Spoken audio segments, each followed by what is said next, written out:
ఈ సినిమాని చూస్ చేసుకోవడానికి బలమైన కారణం కూడా ఒకే ఒక డైలాగ్, మనం బతకడం కోసం రాజకీయాలకు రావద్దు, మనం నమ్ముకున్న ప్రజల బతుకులు మార్చడం కోసం రాజకీయాలకు రావాలి.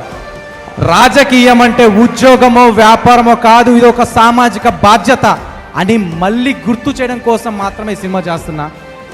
మీ అందరికి తెలుసు, ఈరోజు జీరో పాలిటిక్స్ చేద్దాం, రాజకీయాలకు వద్దామంటే నమ్మసక్యంగా మనం కూడా లేము. ఆ విషయం మనకు కూడా తెలుసు. మన ఆత్మసాక్షిగా ప్రమాణం చేసుకొని ఒకసారి చూస్తే as we are not accepting. But నా తరపున కాంట్రిబ్యూషన్గా నేను సినిమా పరంగా నేను ఏమి ఇవ్వగలుగుతాను సమాజానికి అనిపించినప్పుడు, 25 సంవత్సరాలు ఎమ్మెల్యేగా ఉండి రూపాయి సంపాదించుకోకుండా 25 సంవత్సరాల జీతాన్ని కూడా ప్రజల కోసం సాక్రిఫైస్ చేసి, ఇప్పుడు వచ్చే పెన్షన్ని కూడా ఆయన తీసుకోకుండా ప్రజలకు సాక్రిఫైస్ చేసి, ఆ ప్రాంతం యొక్క అభివృద్ధి కోసం తనకు పడ్డ పాటలు అంతా ఇంత కదా నేను చెప్పలేని సినిమా రూపంలో మీరే చూస్తారు. గుమ్మడి నరసయ్య అనే నేను